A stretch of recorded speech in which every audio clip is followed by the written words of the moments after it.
Aujourd'hui, au cœur de l'Actu Clap, on reçoit pour la première fois une personne qui est actrice de doublage, qui double justement une série en live action que vous aimez tous, je pense. Voilà, parce que ça a fait rêver pas mal de personnes. Dans mon entourage, vous parlez que de ça.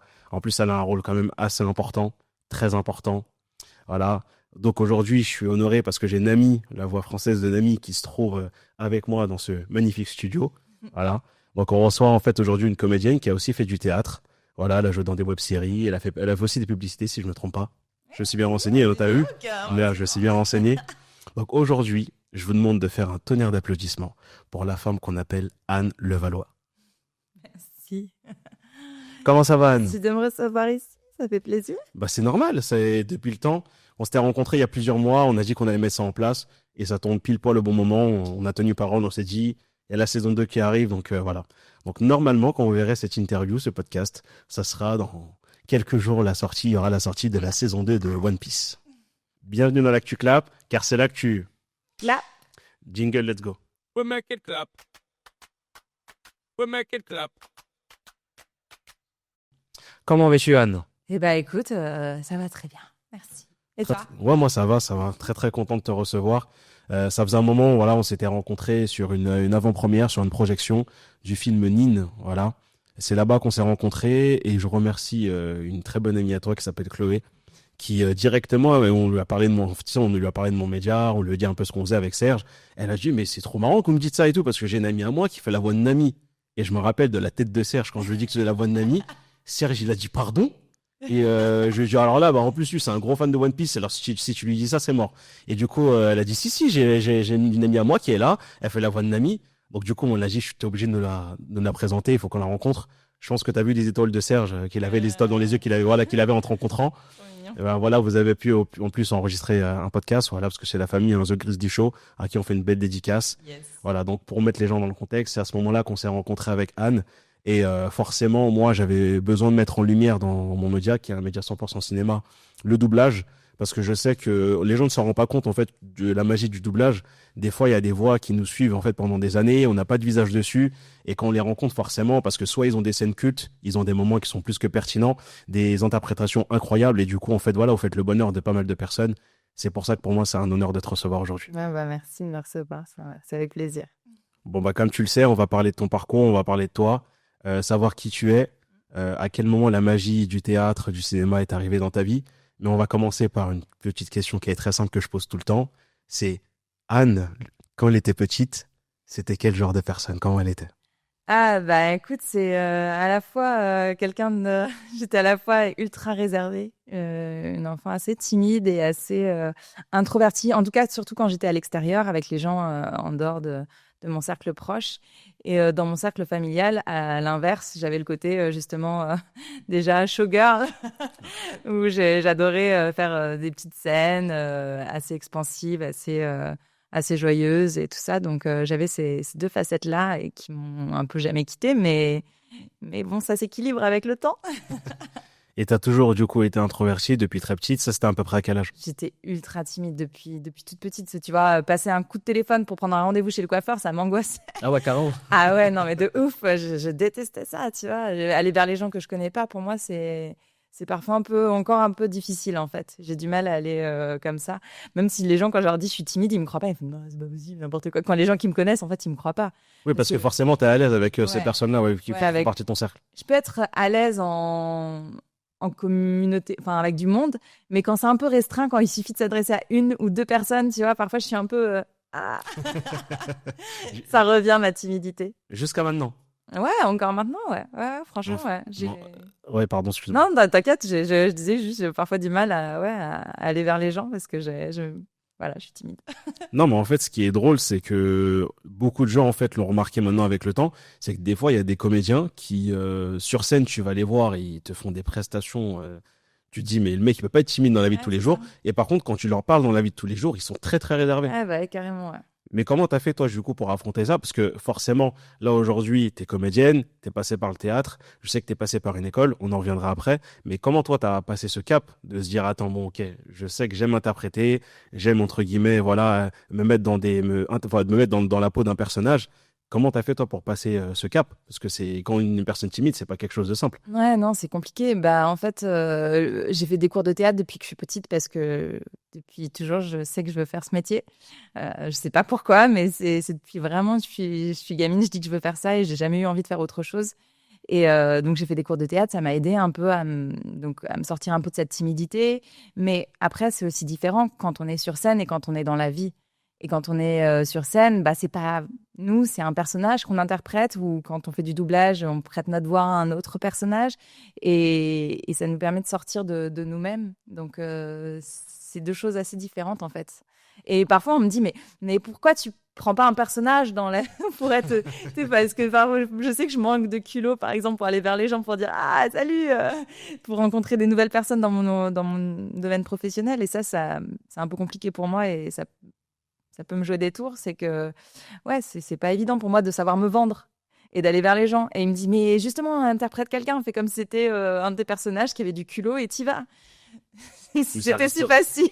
Ça reste encore compliqué. Ça reste encore compliqué pour moi, ouais, vraiment compliqué. J'ai un peu de mal à faire ça. C'est drôle parce que j'ai une amie qui me disait ça, mais autant t'es comédienne, autant dans la vie de tous les jours, j'ai jamais vu quelqu'un où on pouvait lire entièrement. Enfin, tu vois, je sais pas mentir, je sais pas, je suis entière, tu vois, j'ai du mal à cacher mes émotions, ce que je ressens. Et je suis nature en règle dans la vie, quoi. Contrairement à sur scène où je peux interpréter des choses et varier toutes les émotions et jouer tout en quelque sorte, tu vois. Donc, c'est drôle. Le théâtre, du coup, il arrivait quand t'as commencé, t'avais à peu près quel âge? J'ai commencé toute petite, je sais pas, quand il était les premiers cours de théâtre, j'ai dû commencer à 9, 10 ans, je sais pas. Ouais, vers là, 9, 10 ans, 10 ans. Dans ton évolution au niveau du théâtre, t'as quand même pu faire pas mal de scènes, Ouais, faire pas mal de choses qui t'ont permis d'évoluer, de grandir dans ton domaine. bien sûr. Et comme beaucoup de gens le savent, le théâtre aide énormément pour le cinéma. Mais en fait, à quel moment il y a eu la bascule entre le théâtre et le cinéma? Pas encore, hein, pas vraiment. J'ai pas vraiment fait la bascule parce que je fais surtout du théâtre, je fais pas de cinéma, tu vois. J'aimerais bien faire de l'image. Je fais de temps en temps, oui, des courts-métrages, des web-séries, mais pour le moment, j'ai pas encore réussi à franchir le cap d'aller dans le cinéma. Parce que justement, ça on en revient au même. Je manque un peu de culot et de dire «Ah, salut, c'est moi, embauchez-moi dans votre prochain film». J'exagère, mais pas loin en vrai. Je pense que parfois, ceux qui arrivent, c'est aussi ceux qui ont le plus de niaque pour aller, ou le plus de culot pour arriver à faire ça. Et moi, ça me manque un peu. Non, après, je pense que c'est quelque chose que tu peux, sur lequel tu peux travailler parce que tu restes quand même une passionnée. Quand tu parles de théâtre et de cinéma, on sent quand même que voilà, il y a une étincelle en toi qui parle même à ta place. Mais comme enfin moi où je te suis dans ce que tu dis et d'un côté je suis pas trop d'accord, c'est que la bascule en fait tu l'as un peu faite parce que tu as fait des courts-métrages. Court-métrage ça reste du jeu, ça reste de l'acting. Ouais, mais pas assez, j'en fais pas assez. Et c'est pas des courts-métrages professionnels. Souvent, voilà, j'aimerais bien passer un cap, en fait. J'aimerais bien aller au-dessus, faire des courts-métrages professionnels, des séries, du cinéma. Ouais, j'aimerais bien passer un cap là-dessus, à ce niveau-là. Et quand tu as joué dans ces courts-métrages-là, le fait de t'être vu à l'écran, ça a été quoi ton ressenti? Ah, c'est pas toujours facile. C'est pas toujours évident. Il y a des gros jours, c'est pas si mal. Et puis, à force, on s'habitue aussi avec le temps à se voir à l'écran. Mais c'est vrai que les premières fois, tu fais oula, tu vois tous les défauts, tous les trucs. Ah non, bah là, j'aurais même tout. Enfin, au moins au théâtre, je me vois pas, tu vois. Sauf quand c'est filmé, mais c'est assez rare. Et c'est un peu l'avantage. Mais après, il y a aussi un côté où le fait de se voir, ça permet aussi de se corriger et d'essayer de voir ce qui pêche encore. Ah ouais, tu vois. Donc, parfois, ça peut être bien. Parce que dans le théâtre, comment tu fais pour te corriger quand... Il y a un metteur en scène pour ça, C'est faut ça, faire confiance. Faut déléguer, même si au fur et à mesure, là tu vois, je fais de la comédie beaucoup, j'ai beaucoup fait de comédie et souvent on est un peu plus laissé à nous-mêmes. C'est plus le retour des spectateurs qui vont nous corriger que voilà, on a un peu moins avec le temps, un peu moins de mise en scène en tout cas de retour direct du metteur en scène dans le théâtre parfois. Et pour une personne comme toi qui a été timide, le théâtre, ça t'a été utile dans ton quotidien, au-delà de, comme tu as dit, de te vendre en tant que comédienne, mais dans ton quotidien, est-ce que ça t'a aidé? Ouais. Ouais, quand même, comme je te dis, ça m'a quand même le gap, il est moins grand qu'avant, tu vois, entre ma timidité et mon aisance sur scène. Maintenant, j'arrive un peu plus à aller vers les gens, mais je pense que ça dépend en fait des situations. Dans les situations, j'arrive plus facilement à prendre un rendez-vous chez le coiffeur. Non, non, c'est ok. Mais parfois, non, mais c'est vrai que je préfère prendre en ligne. J'ai toujours ce côté-là, timide malgré tout qui reste, mais moins quand même. J'ose plus parler aux gens, dire les choses, donc ça va. Ça s'est amélioré. Et enfin, ça a été quoi ton ressenti quand la première fois que t'as interprété une scène avec beaucoup plus d'expérience, quand t'as eu le retour des gens, quand t'as eu les gens qui sont venus vers toi et qui t'ont dit qu'ils étaient contents de ta prestation, contents de ce que t'avais fait, est-ce que ça t'a donné confiance encore plus en toi ou un peu moins? C'est toujours difficile parce que c'est un métier où on est jugé tout le temps parce que on est sur scène, on est face à un public et c'est toujours subjectif. Deux personnes peuvent venir te voir, il y en a un qui va dire ah elle joue excellemment bien et l'autre qui va dire oh, bah non moi j'aime pas du tout. Tu vois. Parfois certaines personnes font l'unanimité mais c'est rare d'avoir l'unanimité tout le temps quoi. Et donc, il y a toujours une part de moi, j'allais dire de nous, parce que je pense que beaucoup de comédiens, on est un peu comme ça, Bien sûr. où on a un peu ce syndrome de l'imposteur et de se dire, ah, ça se trouve, je suis là, mais ça se trouve, c'est pas bien. Les gens, ils me disent que c'est bien, mais ça se trouve, je suis pas si bien et tout. Donc, tu as toujours une part de. Enfin, en tout cas, moi, j'ai pas mal de remises en question souvent et de manque de confiance un peu qu'il faut encore que je travaille. Après, je pense qu'avec ça, c'est quelque chose qui viendra avec le temps et plus tu vas t'exercer comme tu le fais là. Forcément, faut quand même il y a quand même des belles opportunités qui sont présentées à toi. Oui. Voilà. Moi, ce que je veux savoir, le doublage, c'est arrivé à quel moment dans ta vie? Parce que je sais que le doublage, de ce que j'ai cru comprendre, toi, t'es mieux placé que moi, tu pourras peut-être le savoir. Le doublage, pour rentrer, entre guillemets, dans l'univers du doublage, je sais que c'est quelque chose de très compliqué. Apparemment, c'est un milieu qui est très fermé. Je ne sais pas si aujourd'hui, ça laisse plus de place par rapport à avant, mais je sais que c'est un milieu qui est très fermé. C'est-à-dire que toi qui me dis que justement, tu as été timide, que tu as du mal à te vendre auprès des gens, comment tu as fait pour te retrouver dans le milieu du doublage, sachant que c'est un milieu qui est compliqué? Alors, je vais te répondre parce que tout le monde dit ça, et en vrai, pas tellement fermé. Parce que c'est vrai qu'on dit c'est fermé, mais en vrai, il y a très peu de milieux comme le doublage où tu peux aller en studio, aller aux portes du studio et dire bonjour, je suis comédienne, voici mon CV, et donner ton CV au directeur artistique. Le directeur artistique, c'est l'équivalent du metteur en scène ou du réalisateur. Quand on parle du théâtre ou du cinéma. Et au cinéma, jamais. Tu peux aller voir Ouais, c'est vrai. Spielberg. Hey, salut sur le plateau. Tiens, mon Non, CV, c'est vrai. embauche-moi. Enfin, alors qu'en doublage, tu as l'occasion, tu les rencontres, les gens sont beaucoup plus accessibles. Donc au final, c'est beaucoup plus ouvert qu'ailleurs. Même au théâtre, c'est difficile d'aller.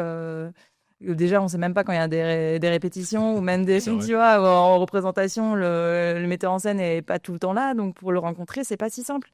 Je trouve qu'en doublage, il y a quand même un peu plus d'ouverture. Ça s'est un peu fermé avec le temps dans le sens où maintenant, avec la confidentialité, on a de moins en moins la possibilité d'assister. Mais pendant très longtemps, on pouvait aller en studio et si on était comédien, hein, bien sûr, faut pas arriver non plus de. Bien sûr. Voilà, faut être comédien pour assister. Mais on pouvait dire, bah écoutez, moi j'ai envie de faire ce métier, ça m'intéresse, je peux assister avec vous, demander à assister. Comme ça, je vois les personnes qui ont de l'expérience pratiquer. Ça te permet de toi de voir un peu comment ça se passe, de progresser. Parce que c'est en voyant des gens qui sont là depuis des années, qui ont de l'expérience, qu'on s'améliore aussi, qu'on progresse. Et ça, on voit très peu ailleurs. Donc, pour répondre à ta question, c'est pas si fermé que ça quand même. Et pour répondre à ton autre Moi, question, je veux dire, pour toi qui est très comment chillé, j'ai fait qui de base a du mal à juste, qui a du mal à juste appeler le coiffeur. c'est toujours compliqué pour moi. C'est toujours très compliqué pour moi. Comment ça Mais s'est on passé a de pour la toi? chance, c'est qu'à l'heure actuelle, maintenant, il y a des formations qui existent. Donc, il faut avoir bien sûr fait une formation de comédien, hein, parce que c'est la base de ce métier. Beaucoup de gens nous demandent, mais comment vous faites pour faire du doublage? Il faut faire du théâtre. Ouais, Il faut faire des formations. C'est la Ouais, base de tout. Enfin, tu vois, on peut pas arriver comme ça, dire j'ai une belle voix. On s'en fout d'avoir une belle voix en fait dans ce métier. C'est pas une belle voix, c'est le jeu qui compte, c'est l'acting avant tout. Donc, il faut vraiment une formation solide en théâtre, images, choses comme ça, être comédien. Et après, il y a d'autres formations qui existent, des formations justement spécialisées dans le doublage pour acquérir la technique. Parce que D'accord. le jeu, tu l'acquiers justement dans tes formations, théâtre, cinéma. Et quand tu arrives, il faut. Parce qu'on peut être très bon comédien et pas être bon du En tout dans le doublage. doublage, parce que c'est quand même une technique assez particulière. On doit se fondre dans l'image, j'ai envie de te dire, et notre voix doit se coller à ce que comédien avant, lui a fait. Donc, on doit pas... Pour le coup, le vrai comédien qui interprète... Le vrai... Non, Mais ouais, non, je m'appelle. je te charrie. Mais oui, le comédien, ce qu'il a joué à la base, faut pas qu'on fasse n'importe quoi derrière. C'est vrai que imagine t'es réalisateur derrière, on te flingue ta réalisation en faisant l'inverse de ce que le comédien avait fait. Tu fais oula. Donc ouais, le but, nous, c'est de nous fondre dedans et de donner l'impression que les comédiens parlent français. Pour tous les gens dont la langue étrangère ne peut pas être accessible, soit parce que voilà, ils n'ont pas forcément envie d'écouter en langue étrangère, ou soit s'ils ne peuvent pas, ou ils ne peuvent pas lire les sous-titres, ou tu vois, il y a plein de raisons aussi qu'on a tendance à oublier parfois. Mais toi, du coup, alors c'est la formation qui t'a permis d'atteindre ces studios-là. Ouais, ça m'a permis d'atteindre. Et aussi, j'ai rencontré pas mal de personnes aussi lors de mon cursus qui faisaient du doublage en parallèle. J'ai joué avec Damien Boisseau au théâtre, par exemple. Oui. Tu connais Damien? Oui, bien sûr. Oui, qui ne connaît pas Damien dans le milieu et on a joué une pièce ensemble. Et c'est lui qui m'a parlé des formations qui existaient. Donc je me suis dit, ah ouais, c'est vrai que c'est intéressant. Et puis lors de mon parcours, j'ai croisé pas mal de personnes qui faisaient aussi du doublage. Et ça m'a donné envie d'explorer un peu ce domaine. Je me suis dit, ça peut être sympa. Et c'est vrai que c'est incroyable de pouvoir jouer n'importe quel personnage sans tenir compte de toi, ton physique, enfin, tu vois. Tu peux aller, ça varie le champ des possibles. La nuance entre le fait d'interpréter un personnage sur scène et à l'image, toi, en termes de sensation, ça a été quoi la différence? Tu t'es senti plus à l'aise dans les deux, enfin, t'as peut-être été à l'aise dans les deux, ou est-ce qu'il y a un domaine où t'as été un peu plus à l'aise que l'autre? Le théâtre, c'est ma formation depuis toujours, donc je sais que je commence à être vraiment à l'aise sur scène. Enfin, ça va, c'est plus facile pour moi. C'est ma formation de base depuis que j'ai 10 ans, donc forcément le plateau c'est un peu chez moi maintenant. Le doublage, ça fait moins longtemps que j'y suis, donc j'ai encore des choses à améliorer, à progresser. Tu vois, t'as toujours même en théâtre, en vrai, j'ai encore plein de choses à faire, hein, mais en doublage, c'est plus récent et c'était chouette, c'est chouette de s'y retrouver et ça donne de la liberté aussi. Et puis les deux sont complémentaires, je trouve. On joue des choses que je jouerais pas au théâtre. Dans le doublage, dans le théâtre, je ferais pas Nami, tu vois. C'est difficile de me dire, allez, au théâtre, Nami, tu vois un personnage comme ça. À l'heure actuelle, ça n'existe pas au théâtre. Donc ça, c'est génial de pouvoir faire ça. Et même dans le cinéma français ou les séries françaises, on n'a encore pas autant d'ouverture sur des choses comme ça. Donc je trouve que ça donne pas mal de liberté et pas mal de nouveaux personnages à interpréter. Ça, c'est chouette. Et je crois que j'ai un peu dérivé de ta question qui était... Non, ma question c'était, je vois, moi, tu vois, ça m'arrête des fois comme ça. J'étais tellement pris par ce que tu as dit que moi, j'en ai même oublié ma question. Non, ma question c'était en gros, quel a été ton ressenti dans le fait d'interpréter en fait un personnage sur scène et à l'écran? Mais en vrai, tu l'as expliqué. Ouais, et puis ce que je veux dire, en doublage, chacun a sa technique. Il y en a, ils vont pas bouger comme ça et ils vont sortir parce que quand le personnage il court à l'écran, c'était comme ça. Si tu dis ah salut en courant, ça marche pas si tu fais juste salut. Enfin, salut. Tu vois, il y a un truc, il y a un souffle et moi j'ai besoin de bouger. Donc dans mon doublage, je bouge énormément. Alors que pourtant, tu as le micro qui est fixe, faut faire attention. Mais moi, je bouge beaucoup parce que j'ai besoin d'exprimer aussi par le corps. C'est peut-être dû à ma formation théâtre. Mais d'ailleurs, je me rends compte que je fais beaucoup de mouvements déjà rien qu'en parlant. Et je bouge énormément. Et voilà. Mais il y a des personnes, c'est impressionnant. Ils restent comme ça. Et pourtant, ils vont te faire aussi une phrase comme s'ils couraient. Et ça le fait de ouf. Et ils arrivent à sortir. Donc normalement, tu dois presque faire pareil au théâtre. Ouais, quand on voit les backstage, tu sais, quand ils montrent des fois pour la sortie d'un animé ou d'un dessin animé ou quoi, c'est vrai que t'as deux types de personnes. T'as les personnes qui restent droites et ils te font une prestation. Tu te dis, mais comment le mec il fait? Parce que vraiment, il faut avoir un mouvement. Et il y en a d'autres, ils ont besoin de vraiment s'imprégner le personnage avec les mouvements. Donc, c'est peut-être dû aussi à la nuance où tu disais qu'il y en a, ils ont chacun sa technique. Il y en a, ils sont beaucoup plus à l'aise parce qu'ils ont peut-être fait du théâtre depuis des années. Et c'est bien que tu dis ça parce qu'il y a beaucoup de gens qui veulent faire du doublage mais qui savent pas comment. Moi, je me suis un petit peu renseigné. J'ai pu parler avec... je me rappelle plus du nom parce que moi, le problème, c'est que je retiens pas les noms, mais c'est celui qui double la voix de Chris... Me dis pas ça, moi aussi, je suis nulle. Non, c'est pas Chris Evans, parce que Chris Evans, c'est Captain America. C'est celui qui fait Star-Lord dans Les Gardiens de la Galaxie. Oui. Son timbre de voix est juste incroyable et magnifique. Est-ce que c'est pas Jean-Pierre Michael? Je sais plus du tout. Le problème, c'est que j'ai du mal à J'ai retenir. peur de dire des conneries. Alors, Je m'excuse. grand montage. Et je m'excuse d'avance pour ce moment parce que c'est vrai que moi j'ai un problème pour retenir les noms et les prénoms, donc je m'en excuse d'avance, mais je retiens le talent. Ça c'est beau. Voilà. Et c'est vrai que lui, il a un timbre de voix incroyable et Ouais. moi j'ai tenté, je lui ai envoyé un message, je lui ai dit comment on fait pour devenir doubleur. Il m'a dit comme toi. D'entrée de jeu, il m'a dit le théâtre. Il n'y avait même pas de débat. Il a dit le jeu, il a dit il y a que le théâtre qui pourra faire de toi un très bon doubleur. Il a dit après oui, comme tu as expliqué, il y a des techniques qui viennent et des formations pour ça, mais il a dit la première base c'est le théâtre. Il a dit après je lui ai dit mais combien de temps à peu près il faudrait, je sais pas, mais une estimation. Il m'a dit en vrai on sait pas, mais il a dit je pense que pour moi au minimum il faudrait entre allez peut-être 2 ans, 3 ans grand max pour pouvoir entre guillemets au moins doubler. En vrai, tu peux pas savoir quel est. Mais après, oui, une fois que t'as pas testé le théâtre, si t'as du talent ou pas, c'est difficile de dire. Il y en a, ils vont faire 20 ans de théâtre et ils y arriveront jamais. Je veux dire, il y a pas de règle. Et il y en a, ils vont faire une semaine de cours ou même parfois, il y en a, ils en font pas. Et ils ont ce jeu, ce truc inné un naturel inné, tu vois. Ça se dit pas. Enfin, il y en a, ça peut se travailler. Il y en a qui étaient pas bons et ça se travaille. Enfin, il y a pas de règle. J'ai envie de te dire, il y a pas de règle. Mais je reviens juste sur un petit truc, c'est un détail. Et si tu dis doubleur, on va tomber dessus. Je sais. C'est pour ça que t'as vu au début, je l'ai pas dit. Au début, je l'ai pas dit. Alors, au début, j'ai dit, c'est parce qu'on dit acteur de doublage. Comédien de doublage. Et un doublage, voilà. Comédien qui fait du doublage. Parce que moi, j'ai tendance à dire doubleur, mais moi, c'est parce que c'est un domaine que je maîtrise pas trop. Ouais, non, je suis encore en pleine découverte. Je m'excuse auprès de tous les personnes qui font du doublage. Là, j'ai bien dit. Nickel. Parce que doubleur, en fait, c'est les sociétés de doublage qu'on appelle les doubleurs. C'est les Ok. sociétés qui nous engagent. C'est eux qu'on appelle les doubleurs. Donc, c'est un peu. C'est pas tout à fait la même chose. Mais après, c'est technique, hein, je comprends, t'inquiète. On en apprend tous les jours. Voilà, c'est ça qui est bien. Voilà, au moins, nous, c'est Nature Peinture, voilà que tu clapes. On va pas couper ça en montage pour faire genre non, je vais redire. Voilà, ça arrive aussi de se tromper. Non, mais Ça a été mon cas. Et j'ai été repris. Et je le prends pas mal. Et c'est OK. On va forcément parler du sujet de notre rencontre. Nous, on a appris que tu faisais la voix de Nami avec Serge. Je le mentionne parce qu'il était là à ce moment-là avec moi.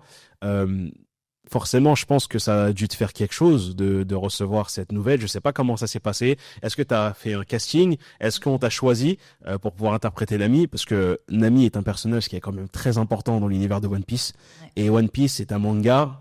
Je veux pas que Belinda me tape derrière là, parce que celle qui enregistre aujourd'hui, qui nous enregistre aujourd'hui, qui est très très fan de One Piece, Nami est un personnage très important et One Piece c'est laisse tomber une histoire d'amour avec trop de personnes dans mon entourage, parce que c'est un manga qui t'enseigne beaucoup de choses par rapport à ce qui se passe dans la société actuelle, qui t'éveille un minimum. Qu'est-ce que toi t'as ressenti quand t'as été choisi pour faire Nami et comment ça s'est passé pour que t'en arrives à faire la voix de Nami, la voix française? Ah bon, alors par où commencer? J'ai commencé par un mea culpa. Je ne connaissais pas bien One Piece avant, je dois l'admettre. Je ne connaissais pas One Piece. Enfin, j'en avais entendu parler, comme tu dis, c'est le manga le plus lu au monde, donc j'en avais entendu parler par ma petite cousine d'ailleurs qui lit qui lit One Piece. C'est marrant, mais j'en ai entendu parler peu de temps avant qu'on me propose le casting. C'est incroyable.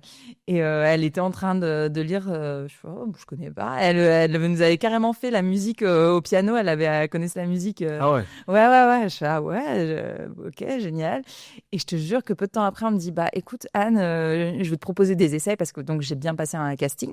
On appelle ça des essais en doublage pour un personnage. Au départ, on ne dit pas vraiment pourquoi. Il me dit c'est une grosse série qui va sortir. Mais il m'a quand même dit ce que c'était et pour que je me renseigne. Il m'a envoyé des épisodes de l'animé pour que je me renseigne un peu sur le personnage, tu vois. Donc j'avais vu un peu j'ai regardé l'animé un petit peu pour voir. Je fais ah ouais, ok, stylé. Là, je me suis dit ah ouais, ça a l'air quand même méga stylé. Donc là, j'ai passé le casting et les essais et c'était ouf parce que je commençais à être malade. Et non, je te jure, c'était la panique à bord. Tu sais, quand tu commences à avoir mal à la gorge, que tu sens que tu vas plus avoir de voix. Et ça, c'était la veille. Et je jouais la veille au soir au théâtre. D'accord. Je demande à me faire remplacer parce qu'on était en alternance avec plusieurs comédiennes. Je dis, ah, tu peux me remplacer. Demain, j'ai un gros casting. Faut que j'ai ma voix. Personne n'était disponible pour me remplacer. J'avais 2 représentations. J'ai dû enchaîner 2 représentations Plus parfois, je criais et tout. À la fin, j'étais morte. Le lendemain matin, je passe chez la pharmacienne avant d'aller au casting. Je fais donnez-moi tout ce que vous avez. Il faut que j'ai ma foi. Je me suis droguée. Mais pourquoi je prends tout? Donc, j'ai pris les pastilles et tout. J'avais trop peur de perdre ma voix pendant les essais. Et je me suis dit, oh là là, c'est horrible, tu sais. Et puis quand tu arrives, c'est un peu comme au théâtre. Il y a un peu ce côté magique. C'est que quand tu peux être malade, avoir un mal de tête, tout ce que tu veux. Tu montes sur scène, il y a un truc qui se fait et tu oublies tout. C'est comme si c'était plus vraiment toi. Et il y a un truc un peu magique comme ça et qui fait que pendant 1 heure et demie, quand c'est au théâtre, et t'as plus rien. Par contre, quand tu sors, paf, ça revient direct. C'est dingue. Mais c'est trop bizarre. Seulement ça soignait et que ça restait comme ça. Mais non, ça revient. Il y a un truc qui se fait dans le cerveau. Je sais pas, c'est trop bizarre. Et là, ça m'a fait un peu ça. Et j'arrive même plus vraiment à me souvenir. Enfin, j'arrive plus à me souvenir de ce que j'ai fait aux essais tellement c'était t'as l'adrénaline, le truc, et j'étais vraiment à fond dedans. Et voilà, donc et je les ai eu. Donc quand j'ai eu la réponse, ça a mis du temps. J'ai mis du temps à avoir la réponse. Forcément, c'est Netflix qui faisait le choix. Après, ils ont entendu plusieurs comédiennes et ils ont choisi. J'étais comme une dingue quand on me l'a appris. Ouais. Mais à ce moment-là, En 10 fois plus. à ce moment-là, t'avais ta voix. J'ai trouvé ma voix. Parce que, ce que j'ai pas la finalité du truc, c'est que derrière, j'ai tapé 2 semaines de grippe quand même. Ah ouais. Ah ouais, c'était violent. C'est la seule grippe de ma vie, mais je m'en souviendrai toute ma vie. Maintenant, je me vaccine tous les ans, je peux te le dire. Et t'as eu la réponse au bout de combien de temps? Je crois que c'était une dizaine de jours qui m'ont paru 3 mois. Mais toi, une fois que t'as passé les castings, justement, avec ce que t'avais, tu t'es dit que je suis pas prise, tu t'es dit j'attends de voir, tu t'es dit je sais pas. Je sais que moi, ça faisait pas si longtemps que ça que je faisais du doublage. Et je me suis dit qu'en face, il y avait des comédiennes qui avaient de l'expérience, qui sont des super comédiennes. Donc, je me suis dit, ça va être mort, ça va être compliqué pour moi, tu vois. Même si j'envoyais des ondes à l'univers pour tous les soirs, je disais, s'il vous plaît, l'univers. Et voilà, mais ouais, non, j'étais sûre que je serais pas prise, presque. Enfin, j'avais un petit espoir quand même. Et une fois que t'as été prise, le tournage, il s'est fait à partir de quand?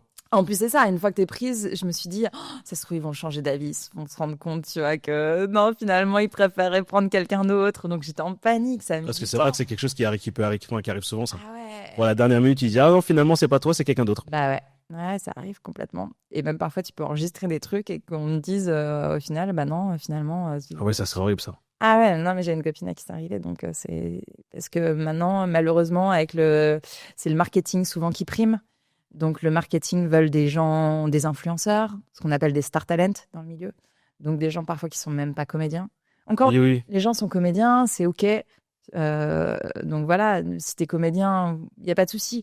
Mais qui prennent des gens qui ont surtout des abonnés sur les réseaux plus que... Non, parce que forcément, ils sont dans la rentabilité. Ils se disent que si on ramène une personne influente, après, pour ne pas cracher sur des personnes, je sais pas s'ils ont fait du théâtre ou des cours ou quoi, il y a quand même des gens, des personnalités connues, en doublage, ils m'ont surpris. Mais dans le vrai sens du terme, hein, j'ai été surpris. Et par exemple, je crois que c'est Crypto et les super animaux, il y a Soprano qui interprète une voix. Pourtant, Soprano, tu dis avec son... Et moi, ça m'a fait... J'ai pas vu. Mais ça m'a fait extrêmement rire d'entendre l'accent du Sud dans un dessin animé. Mais en fait, c'est juste magique. Et en fait, non, il y a des gens quand même qui s'en sortent très bien. Mais ouais, c'est vrai que ça, quand ça arrive, ça doit pas être simple à gérer. Ouais. Après, encore, c'est des petits rôles et tout ça. Mais parfois, sur des premiers rôles, c'est... voilà, c'est Donc, la du vie, coup, mais... Anne Levallois, qui a un petit manque de confiance en elle, se retrouve sur un gros projet Netflix. Premier jour de tournage, la rencontre avec l'équipage, pour rester dans le thème. Exactement. Comment elle s'est passée cette rencontre? Ah ouais, j'étais comme ça. J'étais en panique en mode, oh là là là là, il faut que j'y arrive, il faut que ça se passe bien. Tu vois, au départ, faut le temps de... Même si Naomi, au final, je me rends compte, je comprends pourquoi on m'a proposé le rôle, c'est parce que c'est mon énergie. C'est le côté, elle a les punchy, elle a un côté un peu froid peut-être au premier abord, mais après tu te rends compte que elle a une sensibilité assez forte. Elle a un humour un peu pince sans rire parfois, tu vois. C'est vrai. Et ça me correspond beaucoup. c'est pas mal moi. Donc je comprends pourquoi on me l'a proposé parce que souvent on caste pas forcément à la voix, mais aussi à l'énergie, au caractère, tu vois. Faut que ça. À l'humain. Ouais, C'est fort, hein. complètement. C'est fort parce Ouais, que complètement. de la part du directeur, directeur ou directrice de casting, Mm, c'est très fort de sa part. Parce qu'il y a beaucoup de gens, comme tu as dit, qui vont se baser sur les abonnés, le nombre l'influence que les personnes peuvent avoir dans une société. Mais c'est là, en fait, la beauté de l'art, c'est que de choisir carrément, parce qu'on se dit que c'est peut-être juste du doublage par certains, tu vois, quand nous, on n'y connaît rien, mais de dire quand même qu'ils ont choisi jusqu'au trait de caractère, c'est juste ouais. impressionnant. Ouais, bah oui, parce qu'en fait, c'est sûr, si c'est quelqu'un qui est de temps se poser, bien sûr, tu peux arriver à le faire, mais tu mets plus de temps à rentrer dans ses baskets. Nami, honnêtement, je rentre assez facilement dans ses baskets. Donc, Nami te correspond totalement. Mais c'est incroyable, mais c'est beau. Ouais, Mais c'est beau. grave, carrément, ouais. Ah ouais. Ouais, c'est un peu mon énergie, donc c'est assez chouette là-dessus. Et le côté aussi un peu, tu vois, qui peut être un peu rentre-dedans par moment, tu vois, ça peut carrément être moi. Et la rencontre avec l'équipe, comment s'est Et donc, passée? la rencontre avec l'équipe, Oscar, je l'avais croisé aux essais. Au final, c'est drôle. Oscar qui fait Luffy. On s'était croisés, il était juste avant moi aux essais. Et on s'est croisés très rapidement. Et voilà, on s'est retrouvés plus tard. Et j'ai beaucoup enregistré avec Arthur Kong qui fait Zoro. Ok. Donc, parce qu'on enregistre Quelle voix. toujours. Ouais, bah, ça. Quelle voix. Je le dis haut et fort. Quelle voix, quelle interprétation magnifique. L'interprétation, Zoro, c'est Magnifique. toujours la même chose. Et c'est magnifique quand même parce que Ok, on y va. oui, mais le problème c'est que Zoro c'est un personnage trop emblématique, il est trop Je suis charismatique. sûre que pour Zoro, il y en a Si quelqu'un dit l'inverse, je me bagarre avec lui. Vas-y, on se barre, ouais. Non mais c'est sûr que ça devait être une expérience incroyable. Ouais, non, c'est chouette. Après, on s'est vite tous vraiment bien entendus. En fait, ce qui était chouette sur la première saison, c'est qu'on a beaucoup enregistré vraiment tous ensemble. Donc, je t'ai dit au départ, j'ai enregistré pas mal avec Arthur. Et après, on a vraiment enregistré. J'ai aussi enregistré avec Oscar, avec Simon qui fait Usopp. Celui que j'ai un peu moins vu, qu'est-ce que je veux dire, Sanji. Du coup, Clément Moreau qui fait Sanji. Parce qu'il arrive un peu plus tard dans la série, Oui, bien sûr. la saison 1. Mais sinon, ouais, ça, c'était chouette d'être vraiment tous ensemble. Aussi, j'ai rencontré aussi Luca Garzo, qui est la voix de Kobe. Donc c'était vraiment, ouais, c'est vraiment des bonnes amitiés, des gens à qui je reste en contact et on se voit de temps en temps, on se boit des verres, tu vois. Donc c'est devenu vraiment des amis.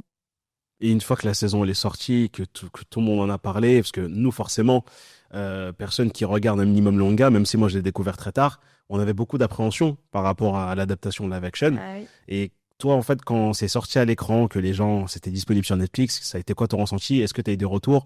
Parce que, comme je t'ai dit encore une fois de plus, il y a des gens qui interprètent Simba, il y a des gens qui interprètent comme j'ai dit, des personnages qui ont bercé toute une enfance, mais là, interpréter un des personnages principaux de One Piece, ça va être quelque chose. Donc, les retours après, qu'est-ce que ça a été? Et bah, ça a été assez dingue. Je m'attendais pas à avoir des retours comme ça. Au départ, il y a eu juste le trailer qui est sorti. Et les gens connaissaient, enfin, ont repéré qui faisait quoi, tu vois, sauf moi, parce que j'étais pas encore très connue dans le doublage.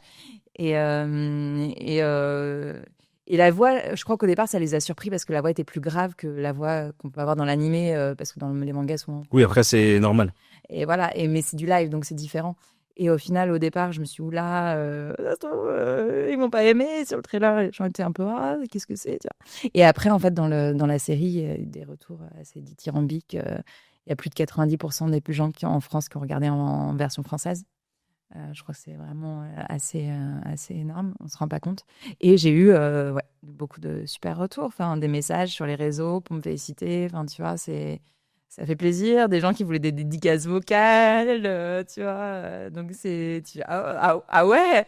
Et même aller en convention, signer des autographes, tu fais, mais je suis juste la voix. Enfin, ça me fait toujours bizarre de me dire que ça peut toucher à ce point-là les gens. Je me rendais pas compte de l'impact, même la voix, l'impact que ça pouvait avoir sur les gens, tu vois. Et c'est vrai. Après, j'ai rencontré Richard Darbois en convention. Fallait pas me dire ça. Ah, c'est. Fallait pas me dire ça. Ah, Richard Darbois, je rêve de le rencontrer. Trop. Je rêve de le rencontrer. J'ai tellement de questions à lui poser. Il est incroyable. Mais tout le monde en parle comme ça, Je justement. l'aime trop, il est trop gentil. Richard Darbois, c'est C'est un amour. Et j'étais trop. Ça m'a vraiment touchée, tu vois. Et en plus, tu le lances, Richard, c'est un amour. Tu le lances sur Aladdin, sur les chansons du génie. Il essaye, il nous a chanté tout le répertoire, quoi. J'étais comme une enfant. J'étais, je suis c'est Et là, je fais, ah oui, je comprends l'effet, l'impact que ça peut avoir. Même si moi, j'ai pas sa carrière, tu vois. C'est pour ça que je suis à chaque fois impressionnée que les gens euh, soit aussi aient autant envie de nous parler, de nous voir, ou soit touchés par nous, parce que moi, j'ai pas la carrière de Richard ou de Jean. Il y avait aussi les Pétieux, tu sais, qui ont fait les Simpsons, qui étaient là aussi en convention. Je me dis, bah oui, que les gens se déplacent pour eux, c'est normal, mais moi, tu sais, j'ai toujours un truc un peu.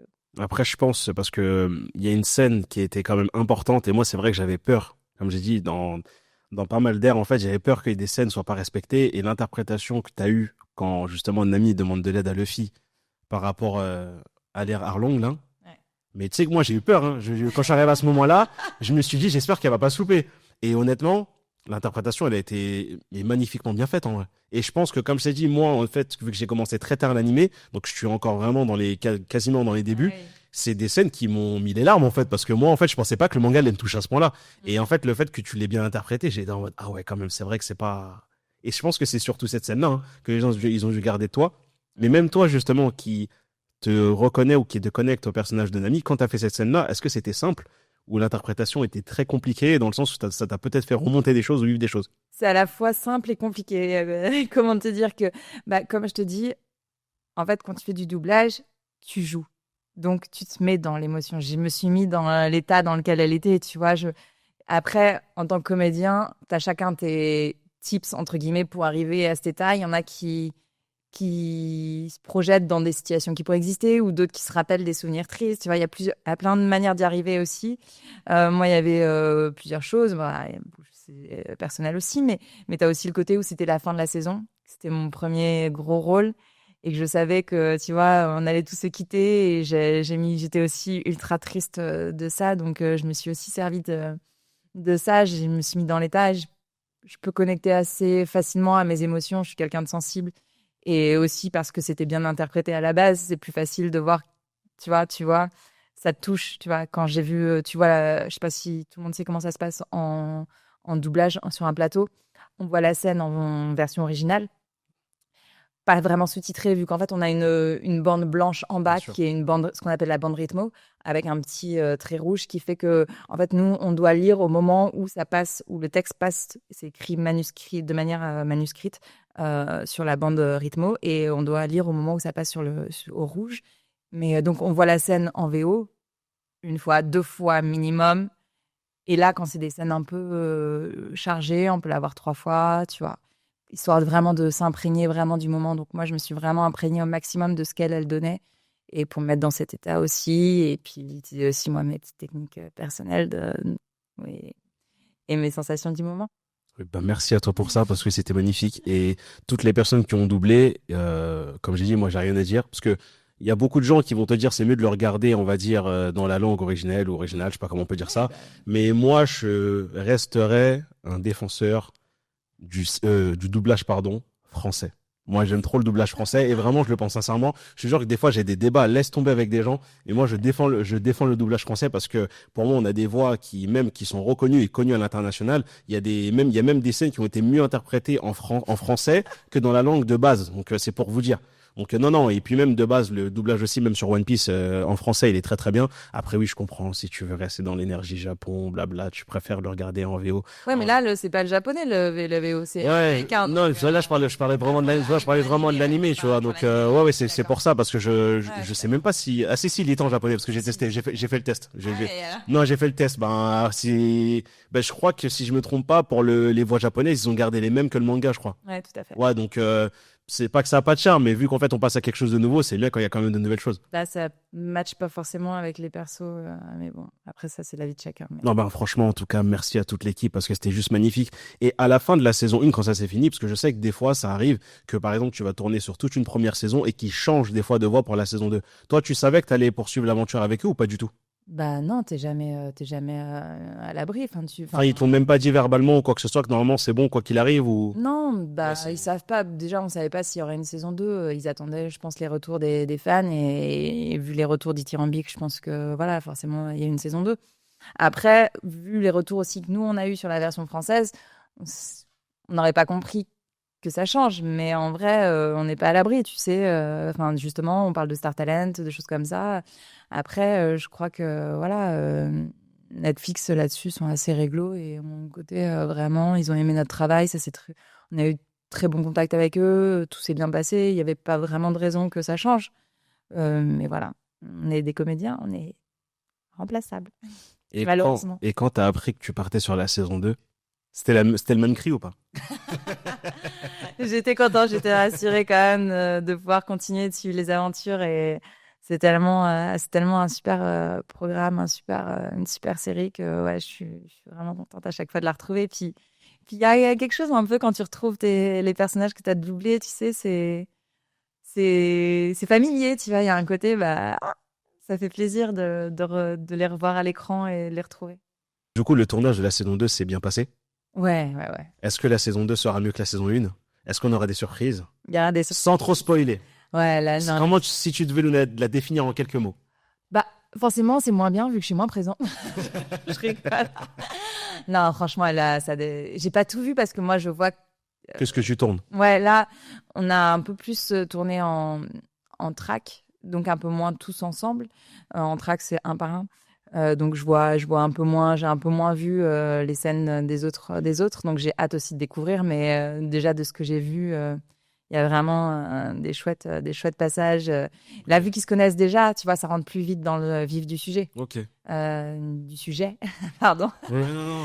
Ça rentre plus vite dans le vif du sujet et voilà, on part direct dans l'aventure et c'est ça qui est chouette. Je pense que la première saison, on découvrait, il y avait un côté un peu mise en place de raconter un peu ce qui se passe. Et puis ça a dû être vraiment condensé par rapport à tout ce qui se passait, donc c'est pas forcément évident. Là, tout ça est déjà en place et il n'y a plus c'est direct de l'action, quoi. Mais vu que vous interprétez les voix, est-ce que en fait est-ce qu'on vous envoie peut-être en amont toute la saison pour que vous la voyez avant tout le monde ou vous voyez en même temps que tout le monde? Non. C'est une vraie question parce que je me suis toujours posé la question. Et en fait, parce que tu sais, des fois on dit qu'il y a des avant-premières, mais là comme l'avant-première à laquelle tu dois assister ça sera quoi? C'est les 2 premiers épisodes? Le premier seulement. Ah, c'est juste le premier? Ouais, Tu vois, c'est pour ça. Et du coup après on découvre tout. Je découvre en même temps quand t'es chez toi, devant ta télé, carrément. Netflix, tout doom. Ouais, tu sais que même nous, quand on enregistre, il y a des scènes qui sont pas finalisées. C'est pas encore complètement monté. D'accord. Au départ, on voit avec parfois des fonds verts. Ok. Donc, c'est ça qui est aussi génial parce que tu vois le dessous un peu de ce qui se passe, c'est presque les coulisses. On enregistre, il y a encore des fils qui tirent le fil quand il est en l'air. Tu vois, c'est fou. Il n'y a pas encore tous les effets spéciaux qui sont en place. Ok. Donc, on voit pas mal de choses avant, mais on voit pas le montage, on sait pas tu vois, plein de choses qu'on découvre. Et moi, même quand j'ai vu la saison 1, pourtant je suis assez présente, il y a plein de trucs, je fais ah ouais, ah oui, d'accord, ok, d'accord, je comprends mieux. Des trucs que tu fais, waouh, ça se passe comme ça, ok. Ça va que tu supportes de t'entendre en doublage? En fait, ce qui est trop Il y a bizarre. des gens qui supportent pas de s'entendre. Hein. En fait, ce qui est trop bizarre, c'est que quand j'écoute les autres, quand je vois les autres, tu vois, quand je vois Luffy ou Sop, j'ai l'impression qu'ils parlent français, tu vois, parce que je trouve que c'est vraiment, ça va tellement dans leur énergie. J'ai l'impression que c'est le personnage, c'est leur voix, tu vois. Mais quand je m'entends moi, j'ai l'impression qu'il y a une distance, comme si ma voix n'allait pas au personnage. Et ça me fait quasiment sur tous les personnages. Il y a un côté où je me dis, attends, c'est trop bizarre, ça lui va pas trop, c'est pas elle. Enfin, tu vois, il y a un truc un peu de distanciation assez bizarre, je trouve. Non, mais ça, je pense que c'est un truc propre à beaucoup de comédiens. Parce qu'il y a beaucoup de Ouais. comédiens qui supportent pas de s'entendre. Hein. Des fois, ils vont filmer un truc, ils vont dire ne montre pas, je veux pas voir. Ouais. Elle me balance et. Non, ça va. C'est pas tant ma voix qui me gêne, c'est plus le côté que ma voix aille vraiment sur le personnage. Et après, tu vois toujours, je fais ah merde, ça j'aurais dû le dire comme ça, j'aurais été mieux comme ça. Tu vois, c'est moi mon côté perfectionniste. Oui, c'est aussi normal, opposé. oui, c'est comme quasiment beaucoup de comédiens. Ouais. Et en disant ah merde, ça j'aurais pu. Ah si j'avais su ça, j'aurais fait comme ça. Tu vois, des petits trucs comme ça. Mais non, sinon ça va. J'ai pas trop de problème à m'entendre en règle générale. Mais c'est juste. Voilà, tu te diras, ça aurait pu être mieux. En tout cas, on a hâte de découvrir la saison 2. On a hâte de voir les nouvelles aventures de l'équipage de Luffy. Hein, monde qui dit Luffy, on a hâte de découvrir tout ça. Et je vais te poser une dernière question avant de clôturer cette interview. Comme tu as dit au début de l'interview, de ce podcast, tu as un petit manque de confiance en toi qui s'est quand même amélioré avec le temps. On va dire on a un petit peu enlevé ce manque de confiance. Donc, tu as pris un peu plus confiance en toi. toi, aujourd'hui, qui as interprété Nami en doublage, c'est-à-dire que tu as cette facilité à te mettre dans la peau de quelqu'un d'autre. Donc, qu'est-ce que Nami devrait donner comme conseil à Anne pour que Anne s'améliore et ait cette audace que Nami est là pour entreprendre ce qu'elle veut vraiment? Ouais, bonne question. Toi qui es dans la peau de Nami, c'est-à-dire que là, il faut que tu arrives à te couper en deux, à te mettre Nami d'un côté. Fonce, hein, on n'a qu'une vie, donc il y a un moment donné où il faut y aller parce que sinon, après, on aura des regrets. Il ne faut pas vivre avec des regrets. Donc, il faut foncer. Foncer sur Grand Line. Ouais. Bah voilà. Bah tu sais ce qu'il faut faire pour améliorer. Bah, c'est vrai, c'est vrai. Ouais, c'est plus facile à dire qu'à faire. Mais au moins, déjà, tu l'as dit. Non, mais t'as raison. Voilà, dès qu'il y aura un manque de confiance, je vais t'envoyer cette partie de l'interview. Je vais dire, regarde ce que t'as dit là à tel moment. Fonce. Voilà, fonce. Sur Grand Line. À la recherche du One Piece. Ben, merci en tout cas à toi, Anne, d'être venue au cœur de l'Actu Club, parce que l'Actu Club, c'est un média 100% cinéma. On met en avant tous les talents, tout type de talents, tout corps de métier lié au cinéma. Donc, je suis content d'aujourd'hui avoir reçu la première personne qui fait du doublage. Voilà, dans l'Actu Club, c'est la première personne qui vient. Donc, merci à toi. C'est un moment que je n'oublierai pas. J'en ai appris un peu plus sur l'univers du doublage, donc merci. Est-ce que tu aurais un mot à dire aux personnes qui suivent ton travail depuis un moment, une petite dédicace, leur dire un petit message de soutien, un petit message de motivation? Ouais, merci franchement de soutenir le doublage français parce que maintenant avec l'IA en effet c'est un peu on ne sait pas ce qui va advenir de nous, hein, pour être honnête, même si pour le moment c'est pas encore au niveau, mais on voit les progrès que ça fait, ça peut aller très vite, donc c'est important que vous mobilisiez, on a besoin de vous, continuez à regarder ceux qui veulent regarder la VO, regardent la VO, il n'y a pas de souci, mais continuez à soutenir le doublage français, le tout en fait au niveau. C'est pas que le doublage, c'est les artistes, c'est les auteurs, c'est tellement de choses qui sont importantes, on se rend pas compte, mais l'IA est en train de nous bouffer au niveau artistique et ça c'est un peu triste parce que bon, voilà, on a besoin de rêver un peu aussi avec ces métiers-là, donc ce serait dommage. Donc si vous l'avez pas fait, il y a une pétition qui est en ligne sur Touche pas ma VF pour justement se battre contre ça. Donc n'hésitez pas à aller faire un tour là-bas et signer pour nous soutenir. Et sinon, à bientôt sur Grand Line. Merci à vous en tout cas de suivre le podcast, l'émission comme d'habitude. On essaie de vous ramener des gens qui vous font rêver, des personnages de qualité, des personnes de qualité, c'est important de le dire. Et on se dit à très très vite la famille. Prenez soin de vous. Ciao, ciao. Ciao, merci.